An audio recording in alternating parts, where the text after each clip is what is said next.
All right, Mase, I think you mentioned this guy earlier, teased him up a little bit in terms of a defensive coach who certainly does not have impressive defensive numbers, but is a guy that for some reason the fans in Detroit want to keep around. It's Aaron Glenn, defensive coordinator of the Lions. Yeah, I mean, Aaron Glenn is a defensive back all the way. Former first-round pick in 1994, was a good defensive back. And then his whole coaching career has been as a defensive backs guy, was with the Saints as the defensive backs coach before following the staff to Detroit to be their defensive coordinator, first-year defensive coordinator last year. And this guy, everything I've heard about him is he has that leadership quality to him. Now, an older guy, 49, not old, but compared to the other guys we've talking about, has some experience to him. Also has that scouting experience to him as well. I think that's something George Paton absolutely loves to have in a potential candidate. Like Ryan said,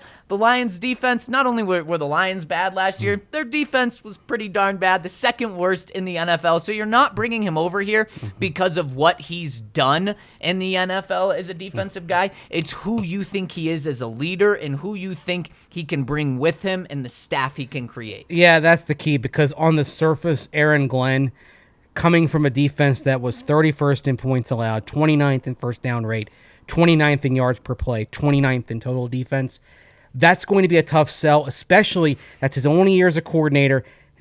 You get kind of the same vibes as when you brought in Vance Joseph. Only a coordinator for 1 year in Miami, and it wasn't very successful. And so that's the kind of thing that gives you pause. So what kind of staff is he putting together? You know, Dan Campbell, that staff was heavy on ex-NFL players, like, for example, Aaron Glenn. Even Anthony Lynn, who just got sacked as OC, he's a former NFL player as well. So that's where you talk about the connections, like Zach mentioned.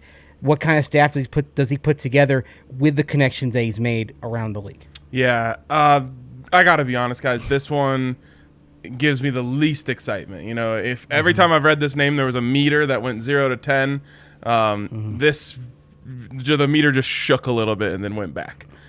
This doesn't do much for me on an excitement standpoint. Now, maybe I'm convinced if George Paton says this guy is the leader, you know, but that is what they said about Vance Joseph too, not to compare the two guys, but there's got to be something more there that you can pull from to say this guy is impressive because of X, Y, and Z.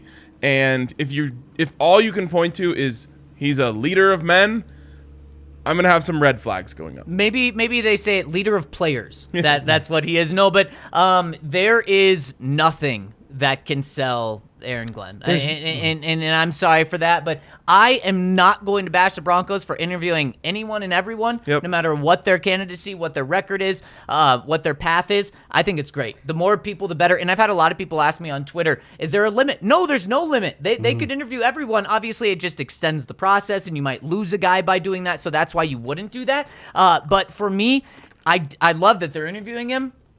They cannot sell this to the fan base. They absolutely can't. It'd be tough sell. The one thing that could intrigue me is this. John Elway was not good at evaluating his own position, quarterback, but he was very good at evaluating pass rushers. Yeah.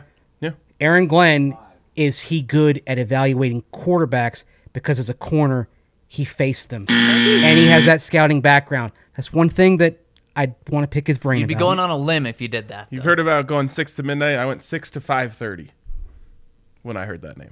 So there. I see. It's a below the belt reference. Oh man! Shout out Manscaped.